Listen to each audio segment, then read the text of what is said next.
Welcome to MoneyMan. This is our monthly feature, State of the Markets, where we try and decode market data and convert noise to market signals. And this is an extremely important time to do so because there is a lot of noise in the markets right now. Let's dive straight in. Before that, MoneyMan Investment Services is a SEBI registered research analyst with registration number INH 00002538 and BSc Enlistment number 7017. Now let's see what the month of July had in store for us.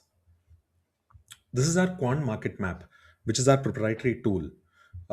Here we track a bunch of metrics and try and understand how the markets have been. I have color coded everything to make it very, very simple and keep everything very easy to understand. The color coding is given below. What you would see here is that the entire month of July was actually quite a confusing one for the entire markets. We see that normally trending markets usually have a lot of greens in them, but we saw a mixed market overall. This is also in line with what has been happening globally in terms of geopolitical issues, in terms of interest rates increasing in the US and that causing a panic, oil prices increasing. A lot of things have happened. However, the month of July is normally very, very good for the Indian markets from a seasonality point of view. So it was essentially a tussle between global uncertainties and good seasonalities, which took shape in the Indian markets. And I think by the end of the month, the Indian markets turned out to be quite resilient overall. That's good news. That's good to see. So this is how the entire thing mapped out over a period of 1 month, and this is for Nifty 500. That is overall markets, which includes large caps, small caps, and mid caps. If you see, a few segments have completely gone negative. A lot of them are here or there, but IT specifically, which was beaten down in a big way, that came up and also propped up the large cap indices. This is Nifty 500 historical returns. And over here, you would see that July did not disappoint. July is usually a very good month, which is what I had said initially when I normally in the beginning of the month, when I give the monthly seasonality aspects.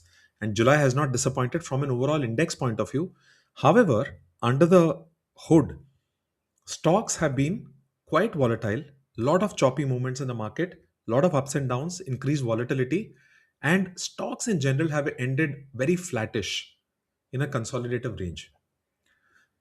Going forward, we are entering August, which is another good month. June, July, August usually are very, very good months for the markets. And see this is how it increases. And August is another good month generally from a seasonality point of view before September, which is usually a negative month, comes in. So we are expecting that August will once again bring in a lot of positivity. It increases volatility, but on the upside usually. And September usually brings in a lot of profit booking. So before that, stocks generally make a good up move in August, and that is something that we are expecting. However, everything is contingent to how global uncertainties play out. And right now, there's a lot of uncertainty over there.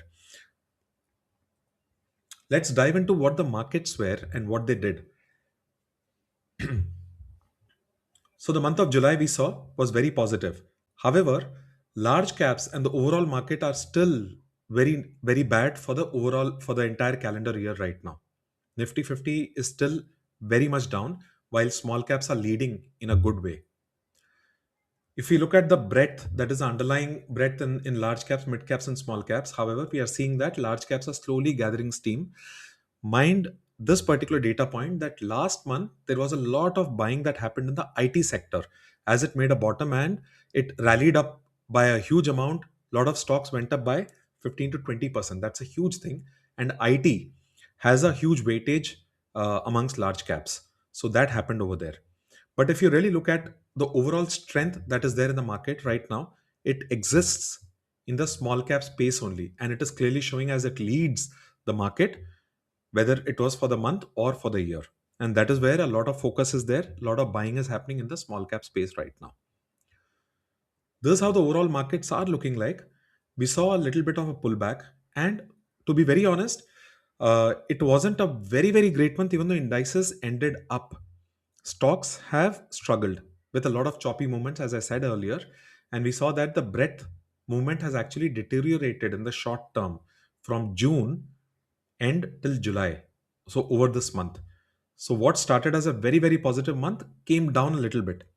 However, the strongest of stocks have still held on, while a few stocks have given back their returns. So it's important to know which stocks you're invested in. This gives a returns distribution for the month, and this has been split again color coded as per large caps, mid caps, and small caps. And what you see here is the thing to be noted is that 15 to 20%, a big chunk of large caps, which usually doesn't happen, has happened in the last 1 month, and almost all of these, if not all, are from the IT sector. As I said, a lot of them went up by 15 to 20%, and you see that clearly here. However, mid caps and small caps have generally been in this particular range, the interval range of -5 to 5%. So, as I said, a lot of choppiness, a lot of consolidation is going on in the market. Considering the seasonality, I would say that it is still a good sign, as the big names, the good names amongst these, the ones that are looking like the future leaders, haven't really come down. It's an extremely important data point. Now, this shows how stocks on an overall basis have made net new highs in the market. So, as I said, we started off very well for July, dipped a bit, tried to regain strength, but over the second half of the month, the market has been very, very, very dull with a kind of negative tinge, and that is shown in the overall markets also. However, the market still retains its strength, as can be seen from this velocity index that we construct, which tracks two specific metrics. Essentially, this is a 3 month rolling index, and you can see that while this is going up, that means that stocks on an overall basis are still looking good. Still, we don't have any reason to be concerned. And the last week, we saw a bit of a recovery coming in the markets. So let's see if this pours into the month of August. Usually it does, but we will closely track this. This again shows the health, overall health of the markets. Uh, on this side, what you need to essentially see is how stocks are placed vis-a-vis their moving averages, and the critical areas are the green ones and the red ones. More of red means trouble. More of green means that the market is very good. Right now, we are seeing a mixed bag of a market. Going forward, I would prefer to see the green area increasing. That is when the money making environment becomes easy. And because it's a mixed bag, most of the portfolios would not have made money in the last 1 month, in the month of July. That's an extremely important thing to keep in mind. And going forward, this is how I expect that this particular thing should increase. If you look at the last 3 months and how the market health has been, under the hood, very surprisingly, while portfolios have not made money, market still regains very, very good health, with a big chunk of stocks still trading around their 52-week highs, near to their 52-week highs. This is something that I track very closely because this shows how good the market is, and the explanation is written over here. So, right now, I would say that this market has a good and a positive bias, and that's something that we need to keep in mind, is all. The one thing that is highly characteristic of this particular market in India is that sector rotation is happening very, very fast. Money is flowing between sectors extremely fast. Uh, Certain sectors are not just going up, but every 2 to 3 weeks, we are seeing a lot of rotation happen. And this is something that is worrisome, but also a characteristic of choppy markets. Once the overall market stabilize and start going up, we should see that certain sectors would keep rallying and keep leading the market. But as of now, the first two are the areas where one should pay attention. As you can see, again, mid caps and small caps are leading the charge, and surprisingly, Nifty Junior, which is the Nifty Next 50, is also looking pretty good. But however, these are the two segments where we should ideally be seeing a lot of money being made in the coming weeks and months. This, as you know, is my most favorite chart. This is something that I've been tracking since uh, around February of 2026 to time the market and see when the market punches in a bottom helped extremely well to time the market to see when when the bottom came. I'm not going to explain the technical chart. All I'm trying to say is that once these bars start forming above this particular green line is when small caps start taking off, like really taking off in a big way. We saw the small cap to the overall market form a bottom sometime around February and March, and around April onwards this has started going up and it has been going up. I do expect a bit of moderation in this market, in this particular chart, but overall I'm expecting this movement path and for this to take off. Why is this important? It's important because most of the retail portfolios today in India consist of small caps primarily, and a lot of mid caps and very few large caps. So, this particular chart essentially will define how individual portfolios will perform over the entire of 2026. As of now, I'm pretty bullish, but in the very short term, I'm also expecting that there could be some moderation. However, I expect that once these bars start forming above this particular thick green line, where I've clearly mentioned that the small cap outperforms overall markets above this in a big way, expect fireworks from individual portfolios and from small caps. However, all that will be restricted to the new leaders only. The old leaders, which have been held since the past 3 4 years, I highly doubt if they'll be performing too well. But this is something that needs to be kept in mind. And already small caps have been leading the charge in the Indian markets. Uh, as you know, we manage portfolios for clients, and we have three funds. This is how exposures look like in our flagship fund, which is the MoneyMan Absolute Momentum Multiplier, which I call as MAMM. We are still fully invested in this. This is how our holdings are, and in terms of sector exposure, and this is how they look like in terms of market cap exposure. We are heavily weighted towards small caps and mid caps right now in the MAMM. In our other portfolio, which has also been performing well, uh, this is the MFCC, the Moneyman Factor Champions Compounder, where we take a mix of fundamentally and technically strong stocks. Uh, we are again 95% deployed in this, with cash component, cash proxy of only 5% right now, with the majority being in small caps. Further details are available on our website, www.moneymaninvestments.com. Please do visit that and you'll get a lot more details over there.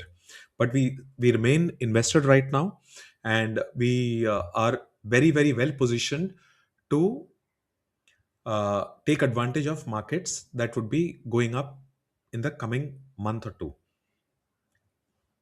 These are the three funds that I spoke about. You can get more details on our website, so I'm just going to leave this over here for your perusal, but do visit our website and look at all the details. We have some very exciting funds, only three, and the first one of course is our flagship fund, and the first two have been doing pretty decently. These are positioned for these current markets right now, and that is where we are focusing on a lot. This is our ethos framework. There is a very short video on our website. Please do visit it and go through it. This tells you how we approach investments. The ethos framework as well as our investment framework will throw a lot of light on how we look at investments overall. This is a bit about us. I hope this was of value. I'm trying to keep this short so that you can spend minimal time and get maximum benefit from the same. We have a few features going on. We have a WhatsApp channel where I try to keep updating on a real time basis on what all is happening. You can scan this code and be a part of the channel. It's a free channel. We have a free YouTube channel where I post a few videos once in a while. I don't spam that, but once in a while I keep posting about things that are happening in the market. And most importantly, I write a fortnightly newsletter, which is essentially meant for people in the top tier of the corporate world. Uh, a lot of people are CXOs who have subscribed to this. These are people who are very serious about their personal investments and want to grow their wealth.